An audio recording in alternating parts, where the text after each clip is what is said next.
Good evening, all. Assistant Chief Vernon Hale, H-A-L-E. Just talked to y'all a couple hours ago, I think. I'm here to give a brief update on 2-year-old baby Jeremy. But before I do so, I got to thank these guys.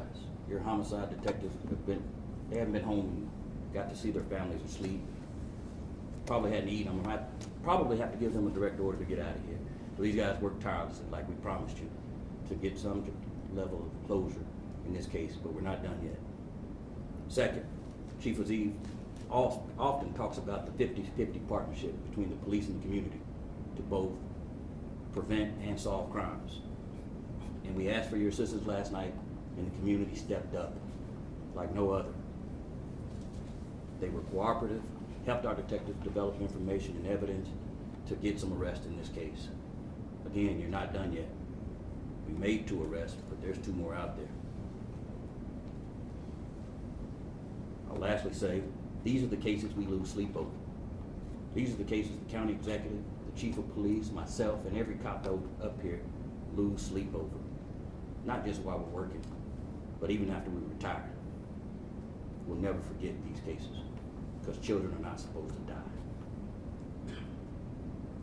Prince George's County Police Department Homicide Unit arrested 2 suspects in connection with the murder of this toddler, baby Jeremy. Suspects are 33-year-old Israel Fuentes and 28-year-old Johnny Tercios, both of Lewisdale. They are charged in connection with that murder, charged with first and second degree murder, correct? Right. The mother was also shot, and she will survive physically. It appears that last night, at least 4 individuals were in a carjacked gold SUV, got out and began shooting at another group of individuals who we have not had an opportunity to contact yet. Those individuals may have fired back, unconfirmed at this time. Later into the night, detectives were able to locate that carjacked vehicle, unoccupied, but we did find a weapon that will likely fit the ballistics of the bullets that killed baby Jeremy. Then through the hard work of these detectives, specialized units, patrol, everybody we got, they were able to arrest Tercios late last night and bring him into custody. They continued to work, continued to scour the neighborhood and talk to our community members who continued to help, and developed a second suspect in Fuentes and took him into custody this morning. Both those individuals will be going to county jail. But again, there's at least 2 more suspects in that vehicle, and there's some other individuals, whoever they were firing at, that we still need to talk to. So we're not done yet, and we won't get any rest until we are. I'm glad we were able to bring a level of closure to the family, but we still have work to do. Any questions for me? Chief, the other 2 suspects, were we talking about multiple weapons used in the shootout? Were they also firing weapons? Were they just in the vehicle? That I don't know yet. That'll be part of the investigation. They could help us out. They go ahead and turn themselves in and straighten it out for us. Chief, was it gang related? I'm not certain at this point. That's one of the questions I asked as well, so if we'll have to find out. I know there has been gang activity in the past there, but over the last 90 days, I've had no shootings, no homicides in that area. Can you just walk us through how important the community's cooperation was in finding these 2 suspects? Like I started with, it's a 50-50 partnership. We couldn't have done it without. And we can never really solve these without the community's help. We've got calls, we've got texts, we've had every level of cooperation that we can hope for. Not all, because we don't have the rest of those suspects, but they did a tremendous job. And some of them, I'm sure, in fear. And so it's incumbent upon us to continue to protect our community who did help us out. And Chief, it's not always the case with the community coming forward. Do you think it's the nature of this crime that got everybody involved this time around? Absolutely. I think anytime a child dies, it angers even the community and even other potential bad guys, so to speak. Even they don't like to see young people and old people pass away. Have there been any similar incidents to this in the past? I know residents have said they have been fearful of gang activity, drug use, how police responded, and did security cameras capture any of this that happened last night? I won't talk about specific evidence at this point. I'm sure there'll be further updates. But I do know that there have been no shootings or homicides in Langley Park area in the last 90 days. Do these suspects have any criminal record with you guys at all? They do have some criminal records.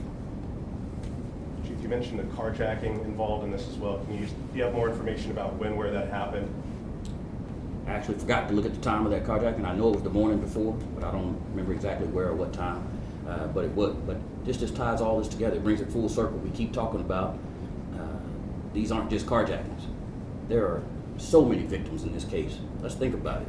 First of all, you had some individual who was carjacked the day before, and they're still riding around this carjacked vehicle. And who knows what other crimes they committed while driving that carjacked vehicle. And then they get into a shooting and a 2-year-old dies while they're in a carjacked vehicle. So when we keep talking about these carjacked vehicles and stolen vehicles, it's not just about that vehicle and that victims losing their property, because that's what the community typically sees this as. This is about the other things that change that chain reaction, those ripple effects that occur from these crimes of these stolen cars and these carjacked vehicles. And that's why it's incumbent upon us to make sure we take it seriously. How heartbreaking is this, a 2-year-old getting caught up in, I don't want to call it a beef, but some type of situation between these two groups? I think it's horrible. Again, like I said last night, that 2-year-old didn't do anything. That 2-year-old isn't wearing colors or joining a gang yet. I mean, and again, I think he's going to be a future police officer, so who knows? Do you know what the shooting was all about? Do you have any idea why? I wish I did, but until we can talk to the other people that were involved, even on the other side, that were being shot at, until we can talk to them, we need them to come forward as well. We might be able to bring some clarity to this. So you don't know specifically the circumstances where this shooting happened, like what was doing the mother with the child, and when these people try to kill this child? My understanding is when she heard the first set of gunshots, she tried to run away with her baby, and the baby got shot, and she got shot as well. And then just for clarity, does this appear to be a shootout between two groups, or? It appears so at this point, yes, sir. And any idea how many shots were fired and how it's? I don't have that with me right now, but it does appear to be a shootout between two groups for unknown reason, and the baby caught in the crossfire. But a baby is still dead, and they still need to be held accountable. I know you said 4 people in that first group. Do you know how many people allegedly returned fire? Honestly, do That's not it. recall. Okay. I just know there was a second group. Okay. And then, sir, finally, for me at least, you mentioned cases like this stay with you. So for the folks watching who may know something, what would you like them to know? Again,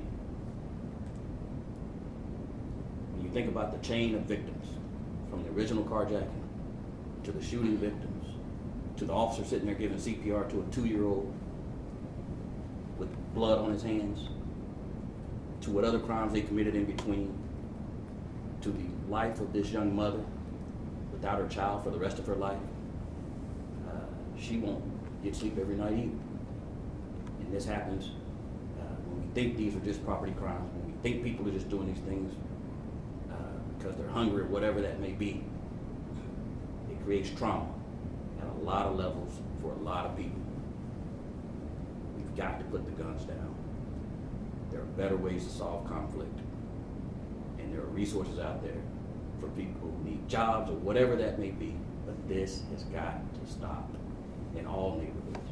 Chief, is that blood on the suspect's face? Was anybody else injured in all of this or shot, do you believe? I don't know if that's blood or not. I don't know. And there also, some of the neighbors say there's an issue. The group that was involved sells fentanyl in that neighborhood, drugs, or any kind of deal involved in this at all? Well, I mean, I'm glad you guys brought that up. The community was extremely helpful in this case. I don't have all those calls leading up to this case on violence or shootings or anything of that sort. So if these things are going on, talk to us. Talk to us. Let us do our proper investigations. Help us put the people who are plaguing that community and creating a nuisance in jail. Can you say any more about their criminal history? I don't have the criminal history in front of me. I just know it was fairly long. Just be clear, do we think they fired the shots that killed? Absolutely. Okay. Absolutely. We believe they fired the shots. Did they fire first? That I do not know, honestly. Thank you all. Have a good weekend.